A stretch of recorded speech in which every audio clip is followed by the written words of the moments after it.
Welcome to our coffee break with the Dakota Prairie Museum with friends. And today our friend is Brad Tennant from Presentation College. He is a professor of history. He's also the treasurer for the Brown County Historical Society. He's a local historian who's written many books, of which we have in our gift shop here. And also he is a friend of the museum. And today Brad is going to talk about pioneer cemeteries and prairie fires. Hi, thanks for coming. Thank you for having me. I'm happy to be here. Great. Tell me, what was of interest to you of this topic? Well, I did an article a few years back about some of the churches that are on the National Register of Historic Places in the county. And one of those is that of the Finished Apostolic Lutheran Church.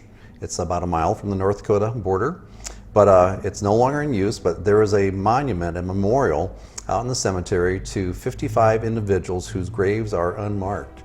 And apparently the story is that, you know, so often we think of different cemeteries and we think of these different headstones, but there's a lot of grave markers that were very simple and did not last very long. And the story is that at this particular site at the Finished Apostolic Lutheran Cemetery, that there was a prairie fire that destroyed a lot of the wooden markers. And so the memorial, the monument, is to 55 individuals whose graves are unmarked. And that's the memorial there. Of course, they have the technology today that they can go and find or locate exactly where the graves are. They can tell the disturbed soil. But at the same time, there are records that indicate who was buried in the cemetery, but who's buried where is not known. So 55 individuals on the memorial.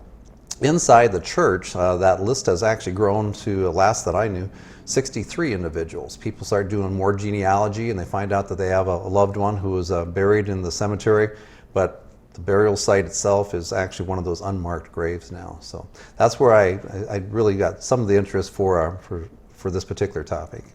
Well, and some of those burials, well, the traditions have changed now, currently, our modern traditions for burial. But in the past, I'm sure they were more informal at times when it came to marking graves. Right.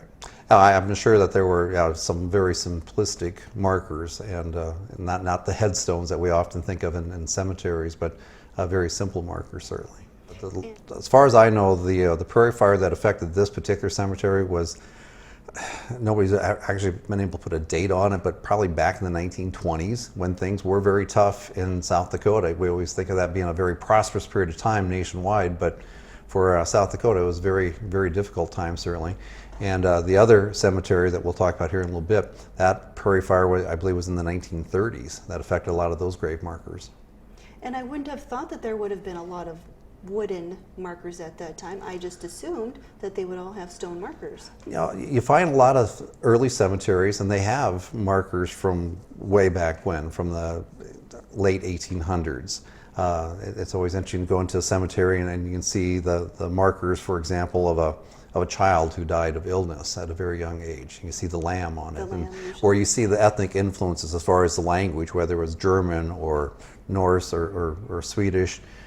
Finnish, you see that quite often, but there were apparently a lot of burial sites whose markers were very, very simple and not very durable.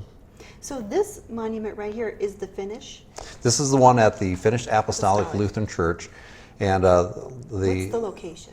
It's northern part of Brown County, and it's a mile from the North Dakota-South Dakota border. Okay, so the other monument that you brought to our attention is the one at Westport. This is a fairly new monument, and this was actually a project of a gentleman from Texas who was doing some genealogical research, and he found out that he had a relative who was buried in the Westport Cemetery. The Westport Cemetery, I believe, is divided into two different parts. You have one side being the Catholic cemetery and the other side being the Protestant cemetery. Well, as he was doing his genealogical research, he discovered that there was a large number of unmarked graves in that cemetery as well. And so he came up with this concept of having this memorial. One is dedicated to the ancestor whom he was researching, and the other side is really to the, I think he said 35 individuals whose graves are unmarked. And so as he's doing the research, he couldn't just do something for his own relative, he had to do something for all those who are buried at that Westport Cemetery whose graves are unmarked. And it's the an wood. interesting design. You know, Yes. it's a bench. You can sit there and you can look at either side of the cemetery, and there's a actual. You can just see it at the very top. Little historical markers are indicating the text as far as to whom it's referring to. And this one is in Westport. Where is it located? The Westport Cemetery, if you're coming off of Highway 281, it would be just as you're coming into town. It's be on the south side. And I'm sure there's a lot of burials throughout the entire county, throughout the entire state that are now lost, that are unmarked, and who knows what happened to them. And along the trail on Absolutely. the way to South Dakota and Dakota Territory at the time. Absolutely. Well, thank you so much for sharing this with us. This is something that you can go and see anytime. Absolutely. And this is the summer to get out on the road and take a look at these monuments and find things that you hadn't expected and have a pleasant afternoon in Brown County. Well, thank you. Well, thank you, Brad. Thanks for coming today. Happy. Appreciate it.